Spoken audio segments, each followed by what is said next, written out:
Ikinuwento ni Coach Tim Cone kung bakit sa dinami-dami ng kanilang naturalized player, wala silang nakasama kahit isa. Kasabay ng kanyang kwento, ang saya nang makabilang si Kai Sotto sa hanay ng Gilas. Nagpahayag naman ang kahandaan si Kai Sotto na samahan ng Gilas Pilipinas. Ibinigay din niya ang rason kung bakit hindi siya nakabilang sa mga nagdaang window. At si Coach Tim Cone, inaming kinonsidera nila si Jordan Clarkson, subalit hindi umano ito nagkaroon ng katuparan.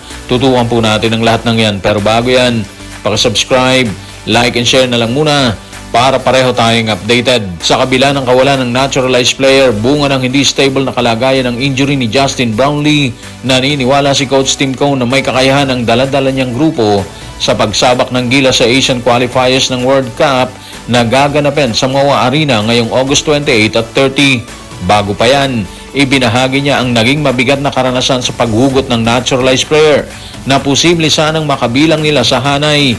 Yan ang laman ng kanyang pahayag sa report ni Ruben Terrado sa Spin. Hindi namin naayos yung mga dokumento ni Benny Boatwright. Wala pa rin siyang passport at hindi pa niya nakukuha ang final approval. Hindi namin nakuha yan. Ang isa pa naming naturalized player na sana ay isasama namin, si Ange Kwame, nasa France dahil may kontrata siya doon. Kaya all Filipino ang isasabak namin sa window na to. Kasama si Kai, si Junmar at AJ Edu, naniniwala kaming sapat ang laki at height ng aming lineup para maging matagumpay sa window. So dito na talaga natin makikita mga ka-playoffs kung gaano yung pagkakaiba ng Gilas or yung magiging Gilas sa ngayon dito sa window na to.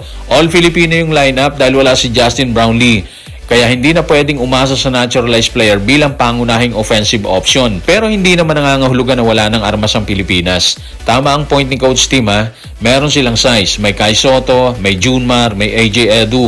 Kaya sa papel, malaki at malalim ang frontline ng Gilas. Lalo na si Kai, di ba? Malaking dagdag siya dahil sa kanyang height at presensya sa loob.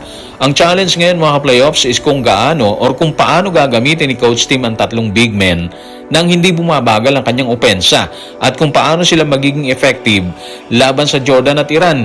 Tungkol naman kay Benny Boatwright, sayang dahil hindi pa rin natatapos ang kanyang naturalization process. Kung naging available sana siya, malaking dagdag ang kanyang shooting at versatility. Tapos si Kwame nasa France. Kaya sa halip na pilitin maghanap ng kapalit dito sa naturalized spot, pinili ni Coach Tim na gamitin na lang yung mga available na Filipino players, which is good sa tingin natin. At dito magiging interesting adjustment ng Gilas. Sa pagkawala ni Brownlee, mas kakailanganin ng ibang players na mag-step up sa scoring at playmaking.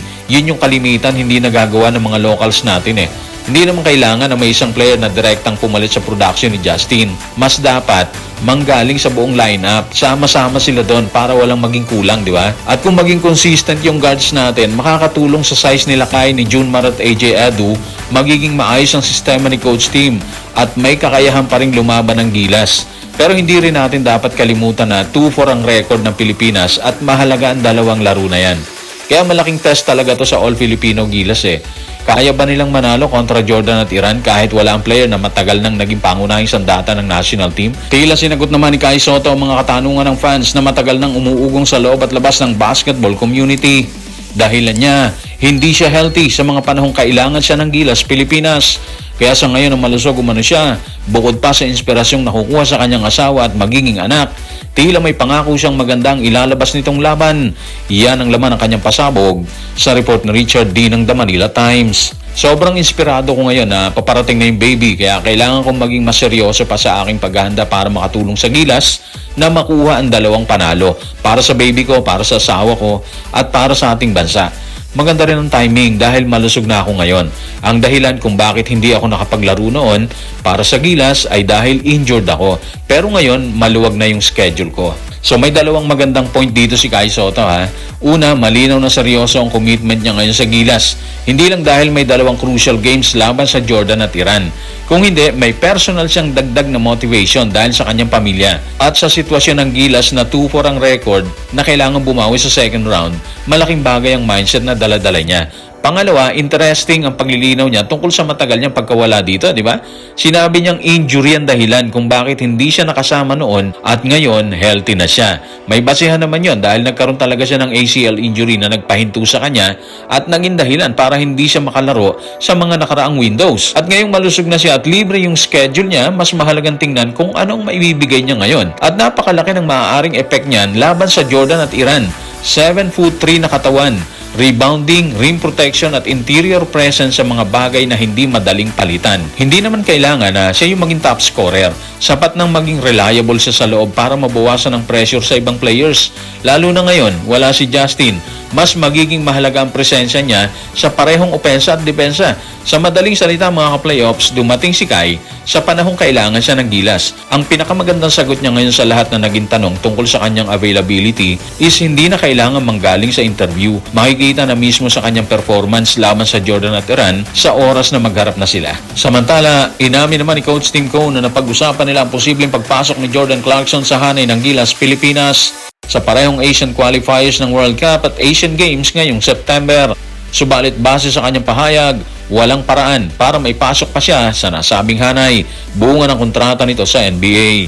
Yan ang laman ng kanyang pahayag sa report ng Fast Break sa fastbreak.com.ph. Napag-usapan at napag-isipan namin si Jordan Clarkson pero wala nang sapat na oras para maisama siya sa window. At ayon sa mga sinabi sa amin, hindi pinapayagan ng mga kontrata sa NBA na makapaglaro si Clarkson sa Asian Games. Sayang talaga siya, di ba? Wala na si Justin para sa window na to at hindi rin naging posible ang paghabol para kay Jordan Clarkson. Kaya dalawang naturalized player caliber options ang hindi available sa isang napakahalagang bahagi ng World Cup qualifiers.